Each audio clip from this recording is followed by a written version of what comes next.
Elon Musk se déguise en sans-abri et teste la générosité des gens. Ce qui va suivre va vous choquer. Avant de vous raconter cette incroyable histoire, prends le temps de t'abonner si tu crois en Dieu et aussi pour ne manquer aucune de nos vidéos. Elon Musk est assis dans son bureau, entouré de plans d'innovation pour Tesla, SpaceX et d'autres projets d'envergure. Mais malgré tout son succès, une étrange insatisfaction l'envahit. Il est constamment scruté par les médias, critiqué pour ses tweets imprudents, et ses entreprises sont en compétition constante pour dominer un marché technologique sans fin. Il commence à se demander, est-ce que j'ai réellement un impact sur le monde ou est-ce que tout ce que je fais n'est qu'une course sans fin vers le profit et la célébrité? Il se souvient des moments de sa jeunesse, avant la fortune, quand il était fasciné par la manière dont les petites actions pouvaient transformer des vies. Cette pensée le perturbe. Un désir profond d'éprouver l'humanité, loin des apparences et des projecteurs, le pousse à une idée radicale, se déguiser en sans-abri pour observer la générosité de ceux qui l'entourent. Elon ne perd pas de temps. Il s'échappe des regards incessants de son entourage et se rend dans un marché aux puces où il achète des vêtements usés, sales et usagés.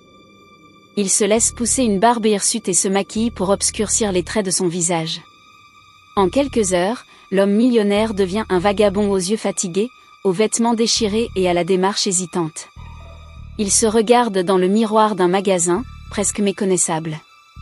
Il s'assure que ses cheveux sont emmêlés, ses vêtements encore plus sales.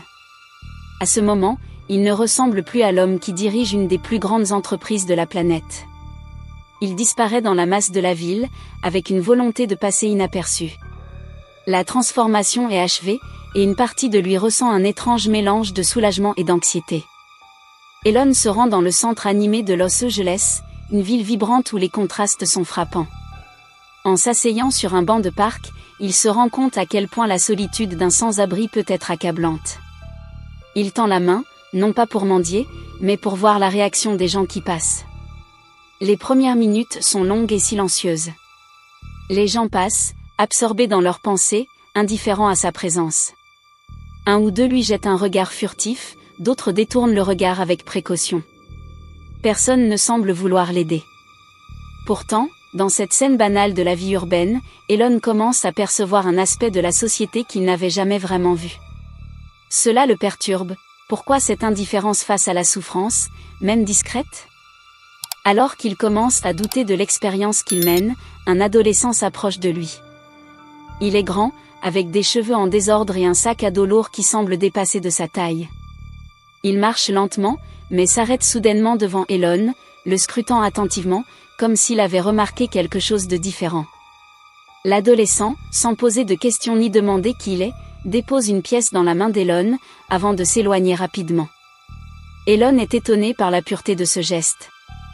Il a l'impression que ce jeune homme l'a vu, non pas comme une figure de richesse ou de pouvoir, mais comme une personne ordinaire ayant besoin d'un geste de gentillesse. L'adolescent ne s'est pas arrêté par pitié, mais par un simple élan de générosité.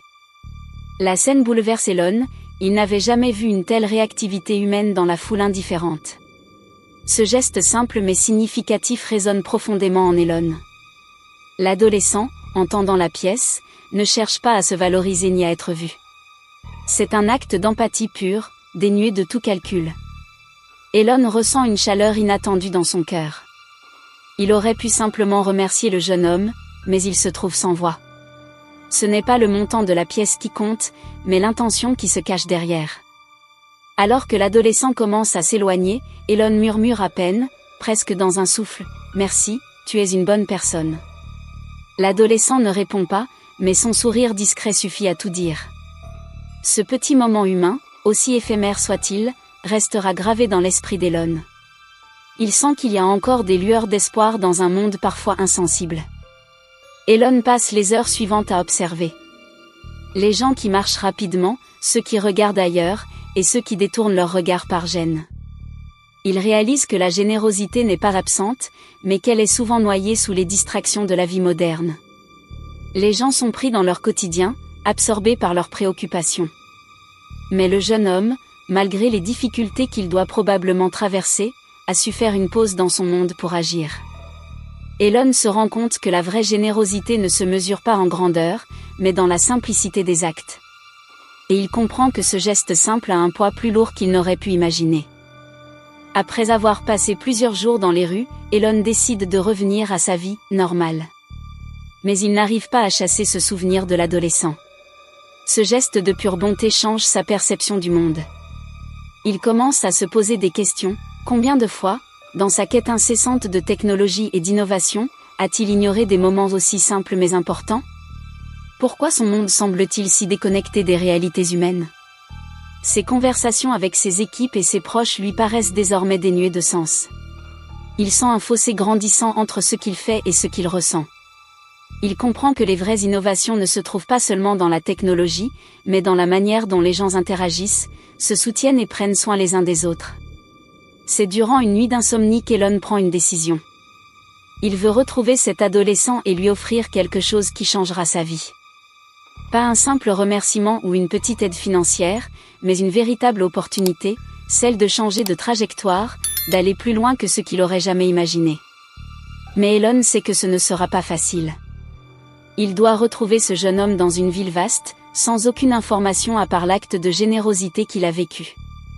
Pourtant, il est déterminé à tenir sa promesse silencieuse, cette promesse qu'il s'est faite à lui-même de ne pas laisser ce geste tomber dans l'oubli.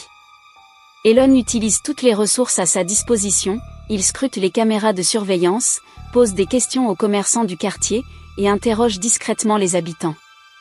Peu à peu, il parvient à obtenir quelques informations. Un indice le mène à un petit café du quartier où il apprend que l'adolescent vit avec sa mère dans un appartement modeste. Il n'est pas difficile de le retrouver, mais Elon préfère ne pas arriver en force. Il veut que cette rencontre soit naturelle, qu'il puisse comprendre l'adolescent sans l'influencer par sa réputation ou ses moyens.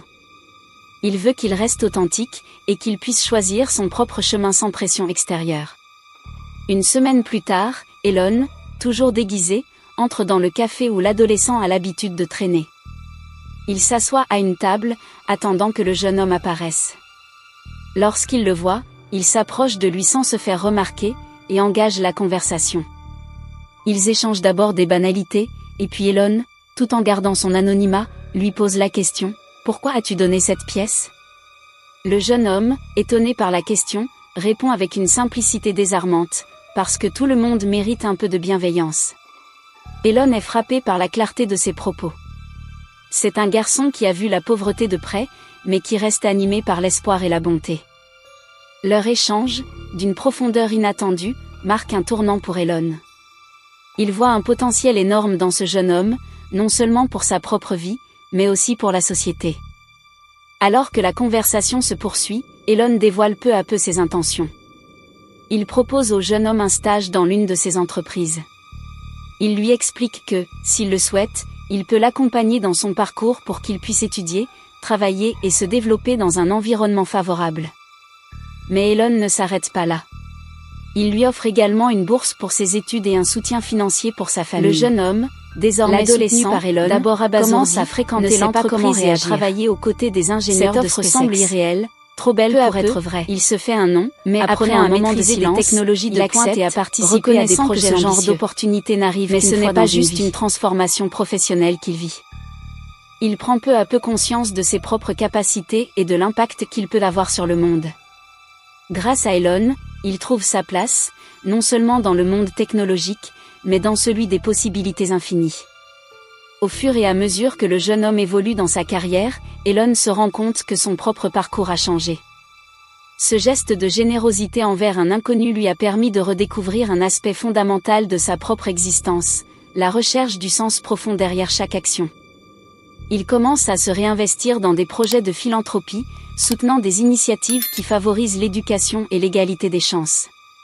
Il réalise que sa véritable mission ne réside pas uniquement dans la conquête de l'espace ou l'innovation automobile, mais aussi dans l'amélioration des conditions de vie des autres. Après plusieurs mois de discrétion, Elon décide finalement de partager son histoire avec le public. Lors d'une conférence, il raconte comment un simple acte de générosité, un don anonyme dans la rue, a changé sa perception de la vie. Il révèle son expérience sous son déguisement et explique comment cet adolescent, un inconnu dans la rue, a influencé sa vision du monde et l'a incité à apporter un changement personnel dans sa manière de vivre et d'agir. Cette révélation choque l'opinion publique. Certains voient en lui un modèle de rédemption, tandis que d'autres le critiquent, le traitant de manipulateur. Mais pour Elon, peu importe l'opinion des autres. Ce qui compte, c'est le message qu'il veut faire passer, la générosité est toujours la plus grande forme de réussite. Le jeune homme, désormais diplômé et ingénieur accompli, devient un exemple de réussite pour les jeunes générations. Grâce à Elon, il a pu échapper aux contraintes de son environnement et se faire une place parmi les meilleurs. De son côté, Elon se concentre sur des initiatives sociales et humanitaires, investissant de plus en plus dans l'éducation et les programmes d'inclusion sociale. Leur rencontre a donné naissance à un héritage de générosité, de compassion et de possibilités infinies. Leur histoire rappelle à chacun que parfois, le plus petit geste peut avoir des répercussions énormes, et que la véritable richesse réside dans l'authenticité des connexions humaines.